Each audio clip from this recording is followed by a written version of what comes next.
Project आज घडणार आहे तिथं पुण्याचा एक खूप 2004 चा एक खूप दुःखद असा एक संबंध आहे.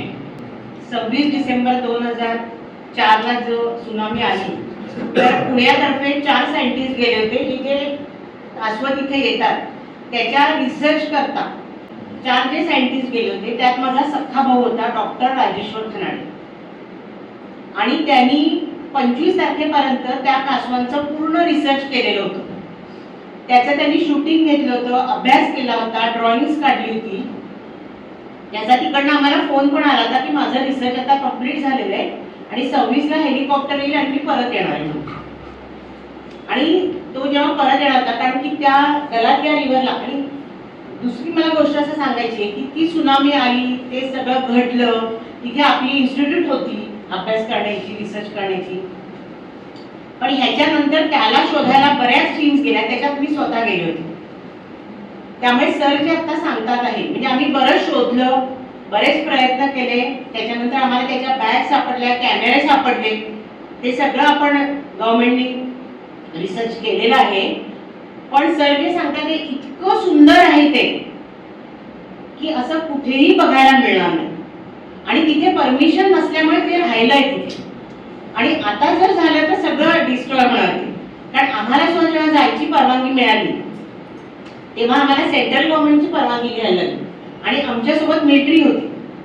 त्यामुळे मिलिटरी सोबत सोबत आम्ही त्या गलाथिया रिव्हर पॉइंट जो 45 आहे जिथे ती सुनामी आली होती आणि हे 4 सायंटिस्ट पाहून गेले होते तर त्यांच्याबरोबर शॅम्पेनचा पण एक जण होता आणि मी स्वतः शॅम्पेनच्या वस्तीपर्यंत जाऊन आलेली आहे. इतकं प्रोटेक्टेड आहे आता सध्या, म्हणजे कुठेही खराबी झालेली नाही, काही नाही, इतकं छान आहे ते सगळं मेंटेन. तर त्यामुळे मला असं वाटतं मी म्हणून आज आले या लेक्चरला कारण मी हे सगळं स्वतः बघून आलेली की आता काय कंडिशन आहे आणि ह्याच्यानंतर आता काय होणार आहे. त्यामुळे आपण जे प्रयत्न करू ते खूपच युजफुल ठरेल कारण असं कुठेही बघायला मिळणार नाही. आणि मला पण असं वाटतं की माझ्या भाऊ ज्याच्यासाठी गेला होता ते इतकं अप्रतिम होतं सगळं आणि ते सगळे कासव आणि ते सगळं मी स्वतः बघून आलेली आहे.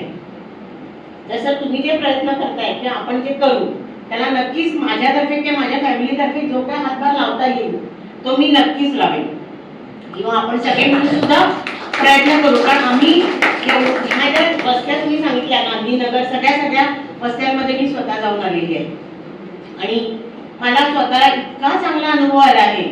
ती लोक इतकी कोऑपरेटिव्ह आहेत की त्यांना जर कळलं की ते 4 सायंटिस्ट होते त्यांची फॅमिली आली ते लगेच पळत यायचे, आम्हाला सगळीकडे घेऊन जायचे, इथे शोधा, तिथे शोधा, तिथे शोधा.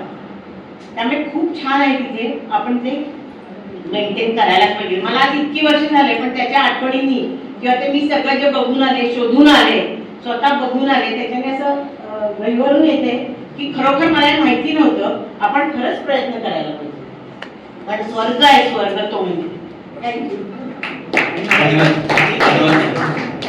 आणि मला असं वाटतं की पुणेकरांचं एक जास्त जबाबदारी होते. मग आपले 4 लोक तिथं होती आणि त्याच किनाऱ्यावर आता 3 लाख लोकांना घेऊन जाणार आहोत आपण. आणि ते प्रकृतीचं जे आहे ते भूकंप आले, ते वर येणं जाणं ते वर्षानुवर्ष होत आले, ते नवीन नाहीये, ते होणार आहे परत. तर या एवढ्या लोकांना परत धोक्यात घेऊन जाणं ती जबाबदारी आपली आहे म्हणजे ते नीट आहे का नाही. आणि मला असं वाटतं स्पेशली बिकॉज त्या दिवशी ती 4 ते 6 लोक होती. एक कॅरेन मुलगा होता, एक सायंटिस्ट होता आणि ही 4 लोक होती. फक्त तो मुलगा राहिलाय म्हणून आपल्याकडे ती स्टोरी माहिती आहे. अबू चांगला मित्र आहे माझा. हो, तुम्ही भेटला असेल त्याला. तो नारळाच्या झाडावर चढला, 13 दिवस तो जिवंत होता. त्याची खूप अमेझिंग स्टोरी आहे अबूची.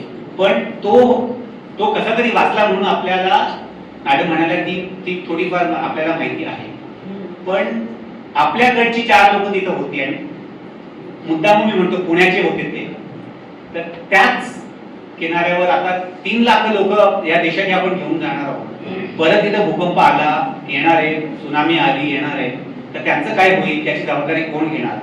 I think this is something that आपल्याकडे अजून एक बिंदू होतो की आपण काहीतरी त्याला ऍटलिस्ट प्रश्न तरी विचारावे की हे आपल्याला मान्य नाही. मॅडम म्हणाले त्याप्रमाणे खूप सुंदर झालंय. That is in addition to all the ethical issues that are involved.